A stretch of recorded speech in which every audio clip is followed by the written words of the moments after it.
بسم الله الرحمن الرحيم الحمد لله والصلاة والسلام على رسول الله وعلى آله وصحبه أجمعين.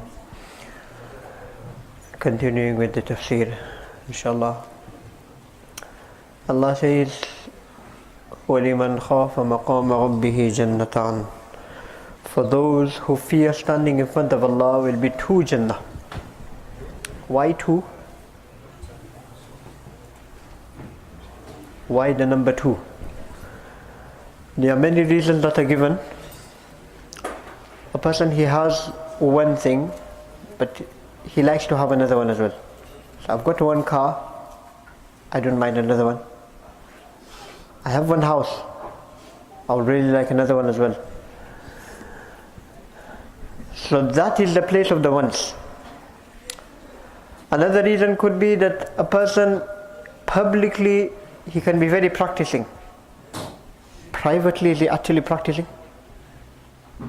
So if a person feared Allah publicly and privately, two Jannah for him. Because that was a challenge. Double award. Another reason could be, during the day, he was according to how Allah wanted him to be. And even at night, he was according to how Allah wanted him to be. So his day and night. Day and night. By the way, in Jannah there is no day, there is no night. Because if it is too bright, then you need to put the shades down. If it is too sun coming into your eyes, then you need glasses, sunglasses, and you need things to... Now that's a difficulty as well. Too much brightness. And too much darkness, then you need electricity, you need the lamps, you need the lights to keep you going. So the ulama, they mention that the time of Fajr, is it day? No. Is it night? No. But it's the most peaceful time. The sinners have committed sins all night and they have dozed off to sleep, they've fallen off to sleep. Now, at that time, only those friends of Allah are getting up to remember Allah. So it's a very peaceful time. It is the only time of the day in which the least sins are committed in the world. It will be that time in Jannah. Not too bright, not too dark, just right, just what you need it to be. Just the most peaceful time you want it to be. That will be all the time in Jannah for you. So the person who feared Allah both times, then two Jannah for him. And then Allah mentions, besides these two Jannah, another two Jannah. Now one other meaning of doon, I mentioned some meanings yesterday, one other meaning of the word doon could also mean less than this Jannah. So some ulama, they mentioned that the first Allah is mentioning the high class Jannah, the upper grade. And then Allah is mentioning the second class Jannah, the lower grade. There's nothing like economy class. Jannah in itself is first class, best class. But it's got stages, different stages. How many stages in this world you have? 1 star, 2 star, 3 star. The Prophet ﷺ mentions, it's according to how much Quran you know. فَإِنَّ مَنْزِلَتَكَ عِنْدَ آخِرِ آيَةٍ تَقْرَؤُهَا. Your stage will be the last ayah you can read of the Quran. So over 6,600 and plus stages of Jannah, stars of Jannah. So again, it all comes down to Quran. Quran. The more link we have with the Quran, the more we can read the Quran, the more we memorize the Quran, accordingly we will get the stage in Jannah. And so yesterday we were talking about Jannah, the blessings of Jannah, the wine of Jannah, the rivers of Jannah, and then we left off by the music of Jannah. So there will be a gathering that will be taking place. Like I mentioned, Jumu'ah, the day of gathering. So Allah will gather all the people. And Allah will call Dawud alayhi salam. Dawud alayhi salam will come, Allah will tell him, perform. So he will read Zabur. When Dawud alayhi salam used to read Zabur, the voice Allah gave him, subhanallah. Today we listen to Abdul Rahman, Abdul Basit. Then, we also get mesmerized with the voice. We also started shaking around, moving around. It gives you that feeling. Dawud alayhi salam, when he used to be reading Zabur, then the animals used to do the same with him. Never mind the humans. The birds used to stop flying. Says, we need to listen to this.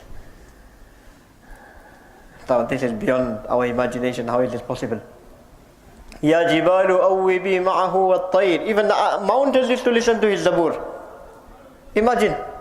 The Prophet ﷺ heard Abu Musa Ashari radiallahu anhu reading Quran. He says, I was listening to your Quran yesterday. Allah has given you one of the flutes from the flutes of Dawud alayhi salam.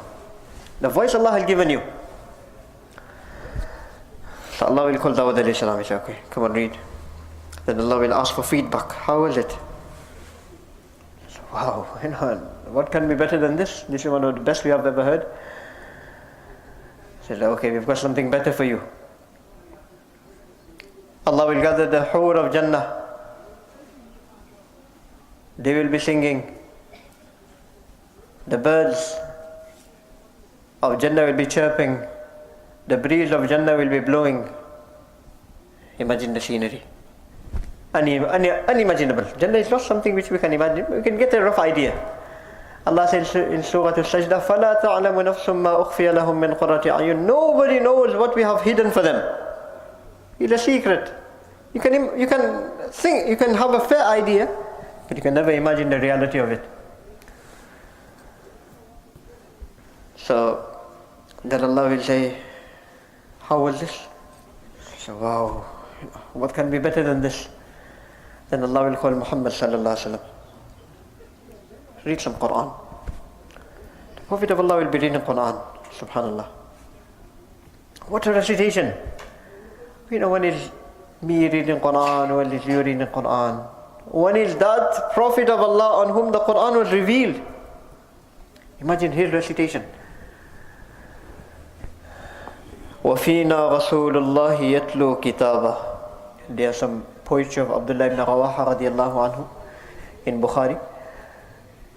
That do you know who we had amongst us? We had the Prophet sallallahu alaihi wasallam amongst us. وَفِينَا رَسُولُ اللَّهِ. That speaks everything. We had the Prophet of Allah amongst us. What did he used to do? يَتْلُو كِتَابًا. He would be reading the Quran. إِذَا انشَقَّ مَعْرُوفٌ مِّنَ الْفَجْرِ صَوْتُهُ. Early in the morning, when people cannot get out of the beds, people are finding it hard to, separate from the beddings. The Prophet of Allah is reading Quran. Inna Quran al-Fajr kana mashhuda. The Quran at the time of Fajr, early morning, dawn, is witnessed by the angels. This used to be not very long ago, this used to be a practice of our elders, our parents. Maybe today our parents, grandparents are alive, they used to have this practice. Where early in the morning they used to read Quran. Whether they knew how to read correctly or not, that's beside the point. But they had that connection with the Quran, they had that with the Quran. Say, look, before I do my breakfast, before I do anything else, before I read the newspaper, whatever I need to do, I need to read so much Quran. I need to read my Yasin. I need to read my du'as. And this is my du'a book, and no matter what happens, wherever they travel in the world, they take that Quran or that few surah that they read every day, and that du'a book, everything goes with them everywhere. But today we see that tradition is fading away. We need to revive that again. So Abdullah ibn Rawaha radiallahu anhu says that we had the Prophet of Allah amongst us. Somebody asked, describe to me Jannah. Describe to me Jannah. What is Jannah? He said, Fihi Rasul sallallahu alaihi wasallam. In it is the Prophet of Allah. What more description do you want? The Prophet of Allah is in Jannah. So then the Prophet sallallahu alaihi wasallam will be called and he will be told to read. The Prophet of Allah will read. Subhanallah. And then Allah will say, how was this? SubhanAllah. SubhanAllah. This is one of the best. Then Allah Himself will read. Not Abdul Rahman, Ar-Rahman Himself. Not Abdul Basit, Al-Basit Himself. Reading Quran. According to one narration, Surah Al-Rahman He will read. The same surah which we are going through the tafsir of. According to another surah, maybe another Surah Al-An'am. According to another narration. And imagine, the creator of all these voices, all these tunes, all these different, tones that Allah has given to these different people, and we fall for it and we really cling on to it. One of my favorite tunes, one of my favorite voices. The creator of all that Himself reading. Imagine. So this will be Jannah. The shortest truck in this world is about 7 minutes. I don't know, I could be wrong. I'm not into all this, so you can correct me, anybody. The shortest truck in this world, which I believe, is about 7 minutes. If it goes up to 10 minutes, people get a bit bored. Change the truck. Is there something else now? That's why they have to keep on changing. That is the longest one truck will ever be in this world. The shortest in Jannah, 70 years. 70 years. So the whole life is finished. So why compromise for that years and years of enjoyment, for the minutes of enjoyment in this world? You can never compromise. For the minutes, those 7 minutes, that 7-minute truck, that 10-minute truck, it is really afforded. Is it really, consciousness that a person loses for the everlasting enjoyment, years of enjoyment? A person will go to Jannah, and just looking at the door of Jannah, he will be stuck for 40 years. Looking at the door of Jannah, amazed, mesmerized, awestruck. Wow. Come on man, 40 years, move. But that is Jannah. Allah give it to one and all. So then Allah mentions, فِيهِمَا فَاكِهَةُ وَنَخْلُ وَرُمَّانُ. In there will be fruits, palms and pomegranates. In another place Allah says, كُلَّمَا غُزِقُوا مِنْهَا مِنْ ثَمَرَةِ الرِّزْقَ. Every time they will be given some sustenance, some fruits, they will say, هَذَا الَّذِي غُزِقْنَا مِنْ قَبْلِ. This was something which we have had before. So they will look the same, but they will taste totally different. Why? Because if it is something that is placed in front of you, you've never had it before, you have this thing of strangeness in you. Never had that before. Don't know how it tastes. But if you've had it before, then you already have that familiarity with it. So you are not strange. Oh, I've had that before. I know how that is. And when you taste it, oh, this is better than the one I had. So they will look the same, so you don't feel your strangeness. You don't feel that unfamiliarity with it. But it will taste much better. In this world we have one tree, only bananas on it. One tree, only apples. And even those fruits only come on season. You look for mangoes when it is not mango season, you'll have to come back when it's the season. Sorry, out of season you are looking for it. In Jannah, all the time season for all the fruits. One tree, all the fruits. Never mind climbing the tree to take the fruits. You imagine it, the fruit comes to you. Never mind drive through it. You just sleep through it. You're just lying down and it's coming to you. Sitting through it. Walking through it. At least here we have to drive. None of that as well. Then Allah mentions there will be fruits, وَنَخْلٍ, and there will be palms. Now is palm not included in the fruits? Why is Allah mentioning it separate? Dates. So the ulama mentioned date is like the king of all the fruits. the best of all the fruits, one of the most virtuous fruits. In fact, in many narrations, it comes in Bukhari, the Prophet ﷺ, he was sitting with the Sahaba radiallahu anhum, and he said, there is a certain tree, its leaves do not fall, it resembles the believer. He asked the Sahaba, Haddithuni ma hiya, tell me which tree that is. Said, now the Sahaba started thinking about different type of trees. Is it that tree which is in the desert? Is it that tree which is in the mountains? Or is it that tree in the orchards? Abdullah ibn Umar radiallahu anhu was a young boy, 10, 12 years old. He said, I knew immediately the Prophet of Allah, he described it, he mentioned it, and Allah put this thought into my mind that it is that palm tree. But because there were big Sahaba radiallahu anhu sitting there, Umar radiallahu anhu, his own father, Abu Bakr radiallahu anhu, so I never found it respectful to say anything. So I just kept quiet. This was the respect they had in those days. Today we are losing the moral, the respect. No, you have to voice your opinion. No, voicing your opinion, this is what, the modern day will tell you. Having your opinion and then in front of elders, you keep it quiet, that is known as respect. Sahaba radiallahu anhu, many times they knew the answer. The Prophet of Allah is in Hajj. He's asking the Sahaba radiallahu anhu, tell me which day this is. The Sahaba said, Allahu wa Rasuluhu alam, Allah knows best, His Prophet knows best. Now they knew which day it was. He said, no. How can we give the answer in front of the Prophet of Allah? And another thing is deen. It's something to do with the deen, and people are voicing their opinions. Who cares about what you think? I think the ruling should be like this. Who cares? Is deen based on your thinking?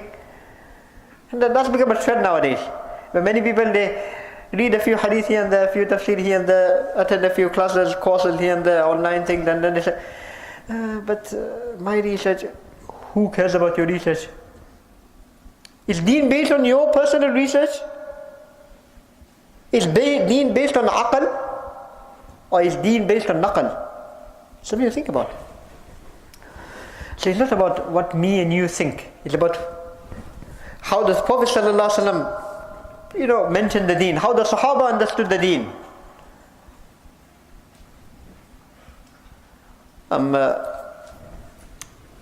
Adi ibn Hatim radiallahu anhu, when the ayah was revealed that وَكُلُوا وَاشْرَبُوا حَتَّى يَتَبَيَّنَ لَكُمُ الْخَيْطُ الْأَبْيَضُ مِنَ الْخَيْطِ الْأَسْوَدِ مِنَ الْفَجْرِ. Eat and drink until the white thread goes into the black thread. So now he took it literally. So he took a white thread, he took a black thread, and he put it under his pillow. Now he was Arab. And it never happened. So he came to the Prophet ﷺ. So the Prophet ﷺ said, what did you do? He said, this is what I did. What Allah has said, that when the white thread goes into the black thread, until then you can eat and drink. She said, then you must have had a huge pillow. The whole day and night went underneath it. By the white thread, Allah is referring to the day. By the black thread, Allah is referring to the night. Meaning eat and drink when the brightness of the day starts coming along. So even the Sahaba radiallahu anhum needed guidance of the Prophet of Allah in order to understand Quran. They needed guidance. So the Prophet ﷺ, then he himself gave the answer. Nobody gave the answer, so then he himself said, that is the palm tree. Afterwards, when they left the gathering, then Abdullah ibn Umar told his father Umar, oh father, I knew the answer. But because there was all these elders that were sitting there, I felt very, very shy, and none of the elders were saying anything, so I just kept quiet. So Umar said, oh my son, you should have said it. The Prophet of Allah was waiting for the answer. You should have said it. If you would have said it, that would have been better for me than so many things in the world. That my son, little boy, he knows the answer. These are the things to be proud about. Abdullah ibn Umar was the Imam of Muhaddithin. Abdullah ibn Abbas was the Imam of Mufassirin. Tafsir, he was the Imam. Abdullah ibn Umar was the Imam in Hadith. Imam Malik has taken so many. Nafi ibn Umar. Between Imam Malik and Abdullah ibn Umar, only one person, Nafi'. That is only one person. So he became an ocean in the field of hadith. Authority. Plenty of narration we find from Abdullah ibn Umar. So why did the Prophet of Allah compare a believer with a palm tree? Few reasons the ulama they give. One reason is that the leaves, which is mentioned in the hadith itself, that the leaves, they do not fall. So the believer, his actions, they don't fall off him. Meaning, every action he do will go with him in the grave. That's one similarity. Another one, it's that تُؤْتِي أُكُلَهَا كُلَّ حِينٍ, where Allah mentions in another place in the Quran, وَمَثَلُ كَلِمَةٍ طَيِّبَةٍ كَشَجَرَةٍ طَيِّبَةٍ. The roots are on the ground, but the branches are high up. So the believer, his iman, his faith, his belief is deep into his heart, but his action go high up into the heavens. And accordingly the decisions come down. When me and you will be sitting around cursing and swearing at the leaders that we have today. A person, he came to Ali radiallahu anhu and he said, why is there so many problems which were not in the time of Abu Bakr and Umar radiallahu anhu? So Ali radiallahu anhu says, simple. Abu Bakr and Umar radiallahu anhu, they were ruling on people like me. Today I have to rule on people like you. That is the bottom line. How you will be, that is the type of rulers Allah will give you. So the type of actions we will do, that is those actions will go up, and similarly the decision will come down. If you throw an apple up, apple will come down. You cannot expect an apple to go up and then gold to come down. If you throw a ball, ball will come down. So if we send good deeds, good decisions will come. If we send evil deeds, accordingly the decisions will come down. So the world is being ruled by our actions. And one final similarity between a Muslim and a palm tree is, like in another hadith the Prophet ﷺ mentions, its dua never gets wasted. Meaning any dua a Muslim makes, like no part of a palm tree gets wasted, no fruit of it. Every dua of a believer is useful. Many times we make dua and you say, oh, my dua is not getting accepted. No. Your dua is getting accepted. When Allah says, astajib lakum, you make dua, will respond. Do you think Allah will not respond? Allah will definitely respond. But there's always three answers to a dua. Yes, oh my slave, yes, I will give it to you. And he gives it. Yes, my slave, I will give it to you, but not now. 10 years later. A son says to his father, Father, I want a car. He's still 6 years old. The father says, not now. Wait 10, 15 years. When you pass, then I will give you a car myself. So I will give it to you, but years later. It's not the right time. Or then Allah says, I have something better for you. To the extent the Prophet ﷺ mentions that when a person will go to Jannah and he will see the reward that Allah has kept for him in Jannah due to his dua which were not given to him in the world. Although it was accepted, but they were not given to him in the world. And the reward he's getting because of that here in Jannah. He will wish, none of my dua were ever accepted, I would have got everything here. That would be his wish. So may Almighty Allah first of all give me the ability, give all of us the ability. Ameen wa sallallahu wa sallam ala rasulina Muhammad wa ala alihi wa sahbihi ajma'in.